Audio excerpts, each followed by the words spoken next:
This is the Shanice Lewis Show, the #1 podcast for plus-size women. With your host, the queen of curvy conversation, Shanice Lewis.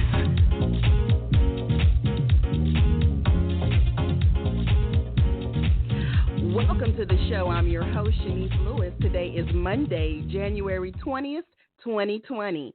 Make sure you're following this show's social media pages on Facebook at The Shanice Lewis Show and on Instagram and Twitter at Shanice Show.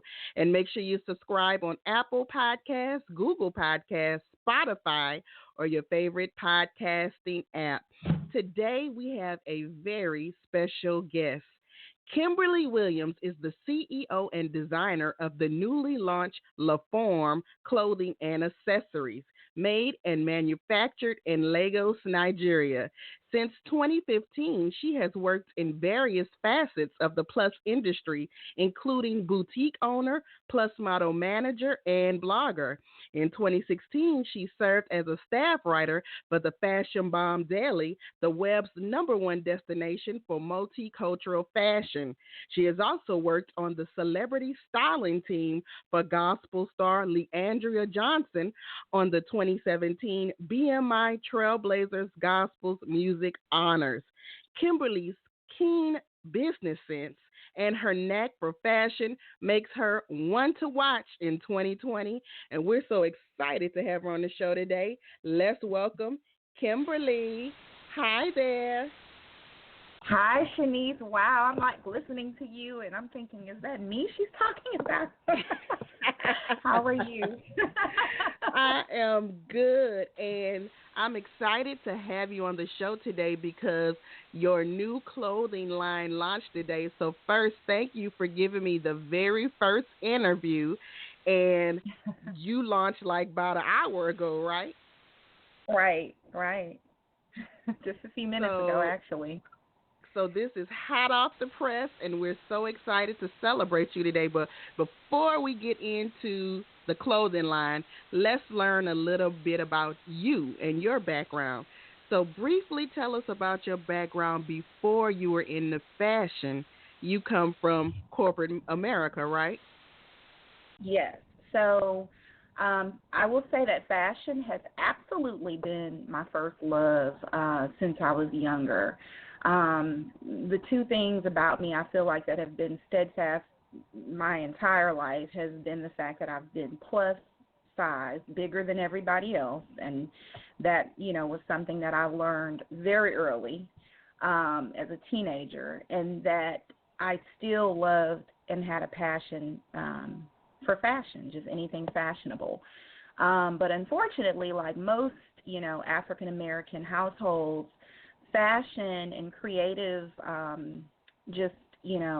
creativity in general, it's not really fed at an early age. So the things that, I was pushed towards was education. So I have a Bachelor of Science in Psychology with a minor in Communication Studies. I also have a Master's of Business in Administration and Healthcare. And I have been in the corporate world, per se, since I was 17 years old. So fashion always gets pushed. Yeah, fashion gets pushed to the side in a lot of households. I won't even just say African American, but just any household that has that doesn't have a lot of extra money to throw towards dreams. Exactly. So how did you transition from corporate America with a steady check and benefits to a fashion stylist? So the road has gone actually between the two. I've been one of those individuals that has managed to be able to do both at the same time. I've been self-employed entrepreneur full-time, and then I've also been in the corporate world wishing that I was doing something in fashion. And so for the first time now, I feel a bit of a balance between the two because I'm still contracting, still, of course, have to do whatever you have to do to furnish your dreams. But I would say that about 2013, I started looking into a possible way that I could put the same type of energy into what I loved that I was putting into my 8 to 5. My full-time job or full-time consulting job is clinical site manager in pharmaceutical healthcare. So that allows me a little bit of flexibility to be able to manage my sites, manage my workload, and then go between the two as needed. So the healthy balance is something that I believe in talking even just to you and most of the pioneers that work in this industry. It's something that comes with time, you learn, and I've, unfortunately been extreme on both ends. But in this particular season, I feel that the need to launch was with a self-acceptance that, Kimberly, you aren't going to be that entrepreneur that you want to be full-time, ready to go like you want to be right now. And so because of I've worn many hats, because I'm now fashion designer, I needed to have that honest talk with myself. So the launch, I would say 2013, I started looking into it. There was something growing inside of me that craved fashion, wanted it all day long. And in 2014, I launched my boutique, K-Loft Boutique, and shout out to all the supporters of K-Loft Boutique. It had a good 3-year run when boutiques were not as common as they are now. And so from there, we were able to forge, the way to where I currently am in a good, healthy, again, I'll say season between the two, I don't want to say evil forces, but corporate and then what you love. You have to find some draw some determining lines between the two and understand what demands they both need. Now, when you initially got into fashion as a stylist, you were, for everybody, not necessarily the niche market. So what made you want to specialize and focus on the plus size industry? So the focus for plus size, personally, it's always been there, but a lot of times if you have a love for fashion, it will go beyond just a size. Mm-hmm. I took a leap of faith when I started styling, and I opened myself up because I never wanted to just be able to style a big girl. I wanted to understand fashion from all points of view. And the very funny thing about styling is that every single person has those same insecurities. It's just that the plus size industry, we talk about them more because of the shortage of resources that we have to style ourselves, to clothe ourselves, to, give ourselves that fashion, that craving that we all, that a lot of us have to look different, to be beautiful.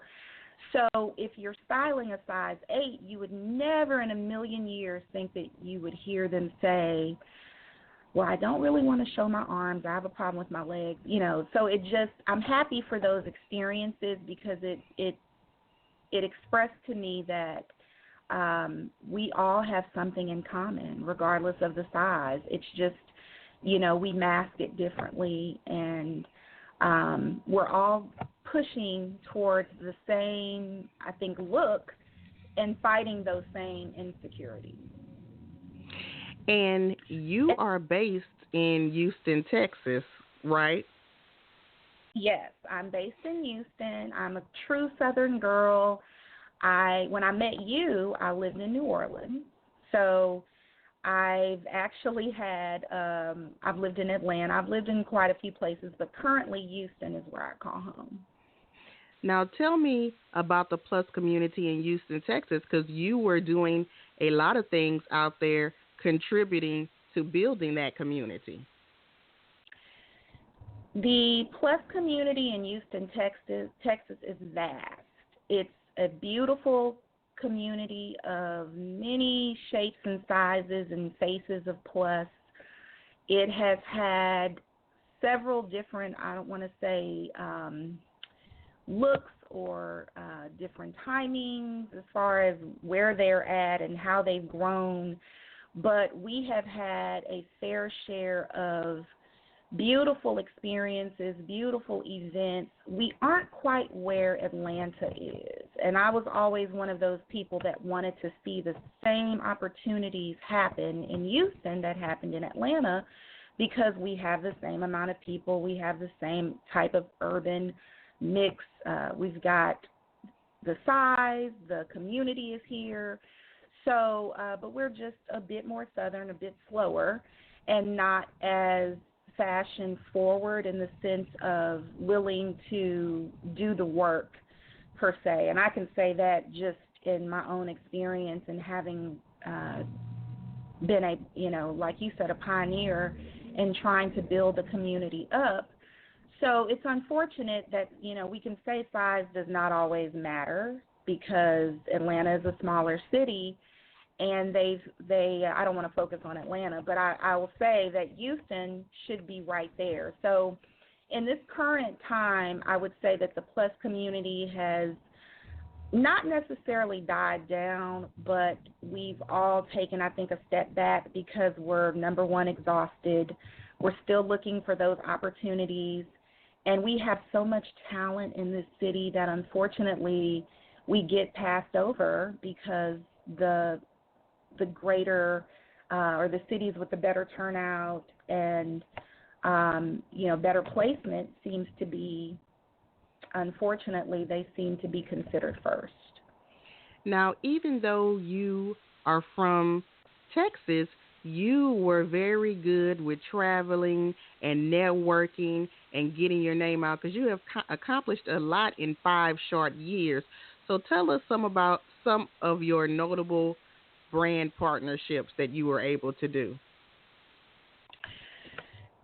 So thank you for recognizing that. That is one of the things in your previous question that I would attribute to movement and growth. I would always say that travel in this industry is huge. One curvy weekend, one chance of a meeting can turn your entire perspective around as to what it is or who it is that you're working with and the opportunities you get. And that has definitely been the story of my entire journey. I never sat in one place waiting for something to happen to me. I would hear about an event, see an event, and I would book the ticket and I would go. And the people that were around me, I'd let them know, because I love networking in numbers. I've brought whole groups of ladies from Houston to Atlanta, whole groups of ladies from Houston to New York. So because of my willingness to invest in whatever it is that I'm doing and to travel more, I have worked with some very notable brands in Plus and even beyond Plus. Rue 107, which I love, shout out to Marie, I just adore her. We've done some great work. Monique C., who's one of my mentors. We've done some beautiful work in Houston and even better in New York. Sean Melson, who actually trained me in the stylist world. I've traveled to Atlanta a couple of different times. I've worked hip-hop awards. I've worked just really whatever it was that she needed at the time, because she's very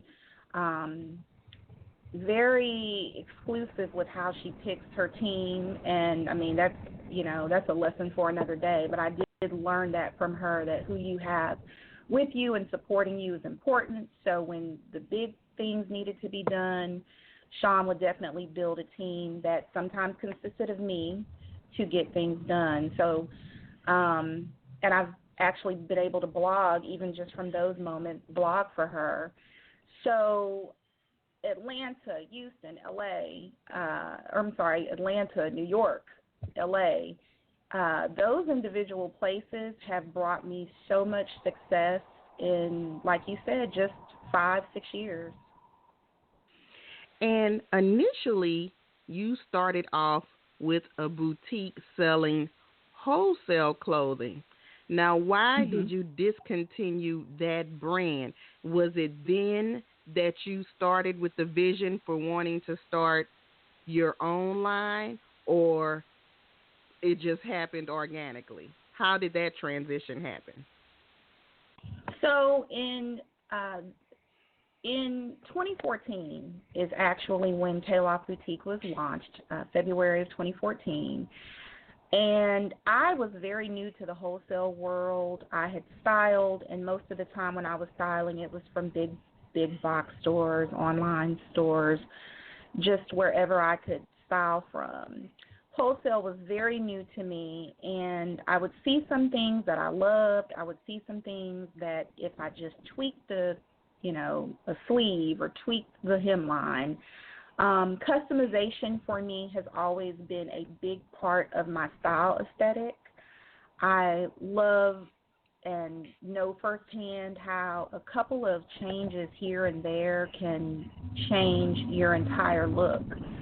So I never, even with a 3-year run, and I thank anybody who's listening, whoever purchased from me, but I never actually settled into the options that I was given because everything was very generic in as far as plus sized options. If I found a dress that didn't look like what I normally got, it would sell so well, and then it would be like the hype, for a month or so, and then I'd be looking back at the wholesalers like, well, wait a minute, where's the follow up? Where's the next hot item?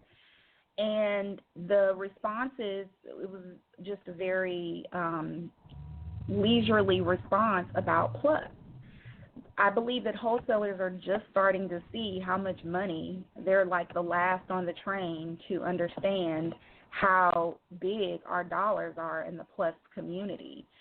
So despite the success of the boutique, there was always just, a very sour, it just always left me with a very sour taste in searching and sourcing for my boutique, how the options were not available. And then quality, that's another thing that I pride myself on. Quality of the items would just drive me insane. So aesthetically, I never got really what it was that I was looking for, and I loved my customers. I never, wanted a customer to spend money and it not be spent well, and that's just the stylist in me. I never ask a personal client to hold on to something that won't make their closet better or improve their wardrobe. So that part of me just wouldn't settle into being the standard boutique owner. And I forged ahead and closed the boutique until I could come up with something that pleased me and something that I knew that the client would love and appreciate. And so today you are launching your new clothing line, La Forme, and it is made and manufactured in Nigeria. Now, how did that come about? So anybody who knows me knows that I adore Ankara prints. And Ankara, if you're not familiar, it is an authentic African cotton that is usually, it's tribal, but it's printed in Africa. Depending on the part of it is what differentiates the color, the design. And authentic wax Ankara is the best type of material that I've ever owned to date. So if you know me personally, I've been wearing Ankara and been a supporter of businesses who sell Ankara since 2012. There's been this whole wave of people who just love to wear African things, whether it comes from China, whether it comes from New York. And for me, I've always taken it a step further to ensure that the fabric that I was wearing was authentic. So in my just travels to Africa, my journeys, I've made it a passion and a collector, if I could say the same. So in my own closet, before I ever designed, I owned at least 10 to 15 pieces of these types of garments made with this Ankara fabric.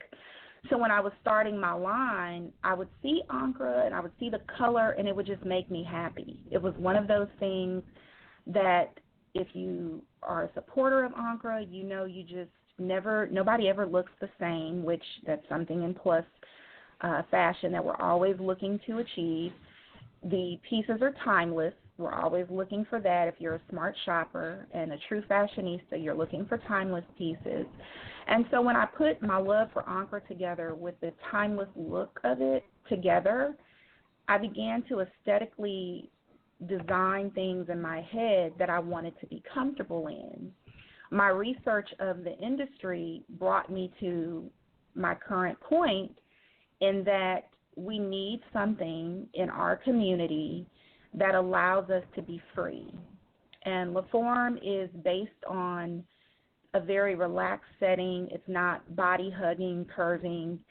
It just supports beautiful fabric, being, well-made garments in beautiful fabric, being put together to stand not only the test of time. A lot of my samples have been washed 10 times or more, and they've never faded, but also just things that we can use, plus-size women, while we're lounging, relaxing in the grocery store. The entire aesthetic is just a mirror of my life. I love to dress up, but if you see me Monday through Friday, I work from home. So to throw on a caftan and some Gucci slides, it takes me to a place because, trust me, I've met men in the grocery store, didn't have on a spandex bodycon, didn't have on shorts showing any parts of my body, and they have approached me for my number.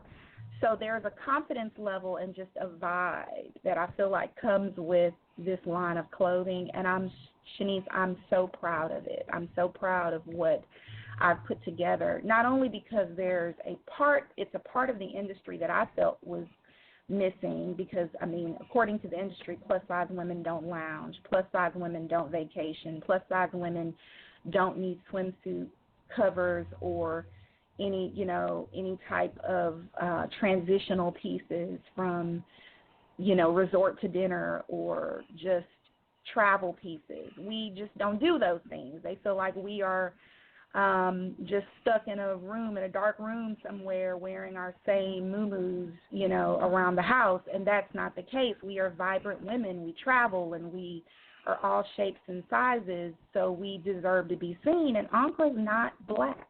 It's not a one-dimensional color.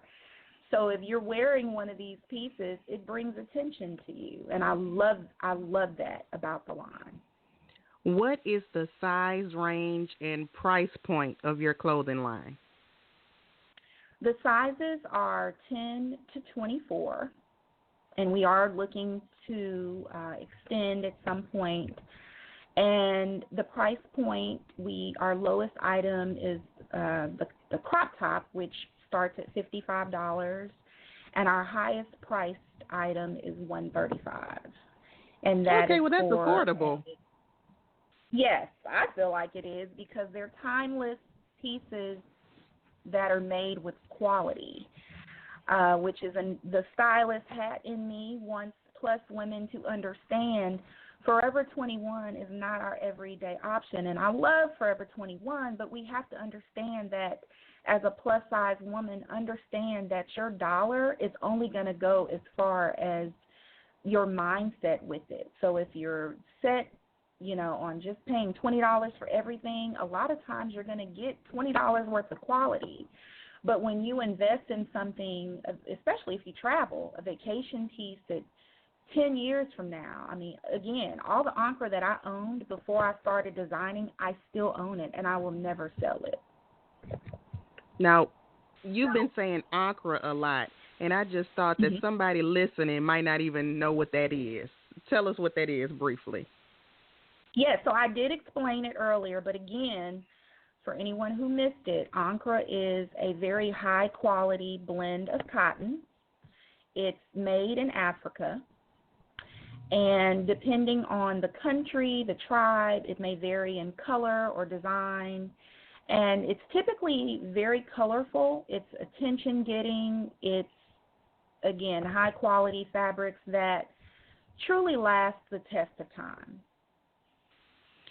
Now, there's a lot of people in the plus-size community who have boutiques, started out like you, selling wholesale clothing, and their goal is to do what you're doing now, coming out with the original line, but they never get there. So this is a big accomplishment for you. What has been one of your biggest obstacles getting this clothing line off the ground?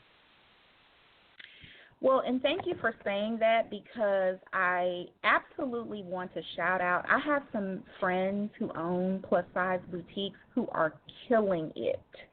The boutique game has changed since I was involved in it, and it is every single day advancing.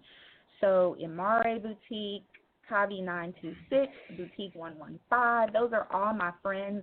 They are fashionable. They have great options. I love them to death. I support them out of my own pocket. I don't ask for discounts. So boutiques are still the wave. They just, unfortunately, the hand that guides them is not your own. You're at bay to the wholesalers. And if you get to be at a big size, Martha, who owns Amare Boutique, has actually talked to her wholesalers about changes here and there. So if you stay the course, you can get to the point where they will put together designs for you and furnish these things through their wholesale channels so that you can sell. So for anyone who's an aspiring boutique owner, please understand that the industry changes every day. Stay the course. There could be many opportunities for you to design. But I would say, in response to your question, Shanice, the biggest catalyst of designing your own clothing line, especially if you're in a position where you don't have investors, you don't have a rich boyfriend, you don't have a big backing or any type of venture capital company ready to throw all the money behind you, is money. You will do 10 samples of the same design, and they may all look alike, but there's something about it that you don't like. There's something about the neckline. There's something about the hemline. There's something about the color that is not okay with you. And because you have an aesthetic in your mind that you're trying to achieve, money will keep you producing this same sample until you get it right. So for anyone out there who's willing to invest in themselves, do the work, use their resources, just know that if you feel like you've spent, $5,000 and you're at a point where you need $5,000 more, if you trust your designs, if you trust your gut, spend the money, because what you want will come. Absolutely. And now that you've launched, now you have the task ahead of you with marketing and promotion. So what types of collaborations are you currently looking for? So marketing and promotions is absolutely my next step. The garments are here. The initial garments are here. The designs are finalized, and we won't be back researching new designs for a few months, so I've got a little bit of a breather. In this time, I hope to not only make a couple of key partnerships with influencers and bloggers, but in addition to that, I have put together a budget. I have a small little team, it's like 3 of us, but I've put together a budget to spend on advertising, social media advertising, as well as we're working on a press box, which will include some new promotional items. La Forme is a travel, I don't want to coin it just as travel, but it is for a woman who does a lot of leisurely things, and I think majority of the women who will love these pieces are travelers. So we're putting together some smaller goods, homemade goods that will support a woman, the ideal La Forme woman who's on the go or just going towards a relaxed setting and wants to pack, or even to use these particular items at home. And so we're going to create a press kit box that will include a few of these things, get them out to some notable people. The one thing that I will tell you with being just a previous fashion writer and having worked with a couple of influencers is that you don't need the influencer with 1 million followers. You don't need the influencer that everybody loves to promote your items. It's about the right person, the right fit. If this is your baby and you've spent the money, you want the person that would best represent your brand. So for the next 3 months, that is our focus in just creating hopefully some long-term partnerships with Plus women, because I've never, even though we started a size 10, Plus women still have my heart. But with Plus women who love the brand as much as I do, that see the vision and will promote with a certain integrity that we are looking for. So you're about to send out packages like Beyonce. Denise, you know what? Listen, if a rolling cart comes through Baton Rouge, just know it's for me. I'll be With looking God, for all it. things are possible. So, So do you have anything else happening that we can be on the lookout for or we should know about? well, in 2020, which I believe everybody has deemed the year of clear vision, that is the one year that in previous years, and as you've known me and you've hosted gigs and I've attended and supported, this is the one year that I feel that I should take a step back from attending a lot of things until I have my brand ready to go to present in a public setting. And honestly, I think a lot of the time that I've spent just in the past few months has helped me to grow and creatively just create, period. So with 2020, I'm hoping to get more of that. And I'm using this year to really focus on the brand, to bring, I don't want to just get over one milestone and not have the next thing that I'm ready to launch. So travel, of course, because that helps to inspire the line. I may try to attend TCF this summer because that is one of my favorite events, which the Curvy Fashionista, shout out to her and shout out to you. So if I may think about vending, I don't know, but this year is for me to completely throw myself into the brand. So if you're following Shop LaForme on Instagram, then you will absolutely be following me because that is my boyfriend, baby. That is everything for me right now. Your whole life. My whole entire life is wrapped into this business, and I'm not mad about it. So before you go, tell us your official website and all of your social media pages.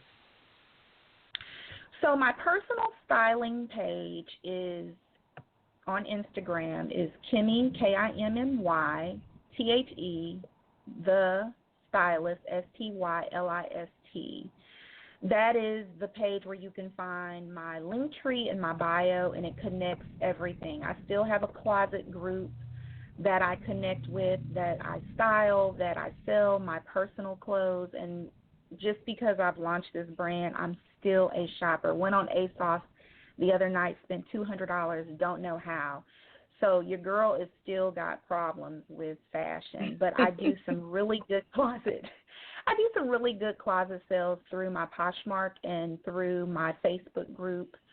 So if you get to the Kimmy the Stylist Instagram page, check the bio. There is a link tree that connects everything. It has my Shop LaForme page. It has the closet group, which is also a personal group. We share a lot as well as my personal or stylist website, KimmyTheStylist.com.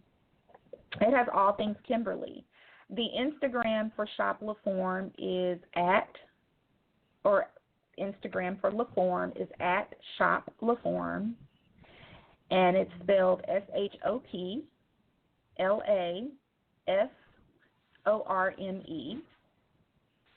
And one thing, if I can say real quick, LaForme is based on us. It is French for the shape.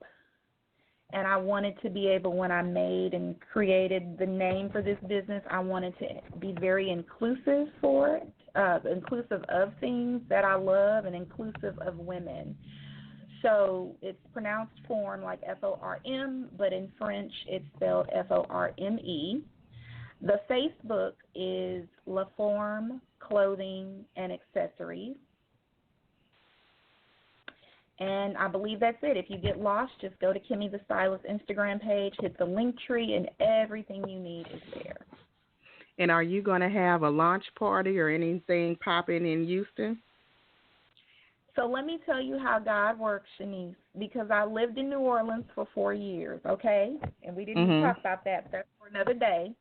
I am absolutely Jazz Fest weekend, and I don't know why I didn't think to bring this up, but it applies to you, because I'm going to do a pop-up in Houston and a pop-up in New Orleans Jazz Fest weekend, the second weekend.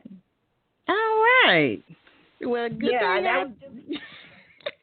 Well, it happened like we talked about it and kind of finalized the details for it maybe 20 minutes before this call. So so things are still unfolding, but I did a pop-up Jazz Fest weekend for K-Love Boutique in 2014. So it's funny how things come full circle.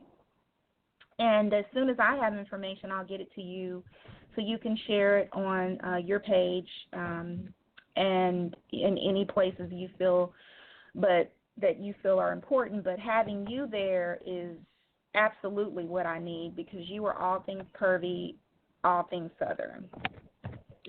All things Southern. Well, thank you.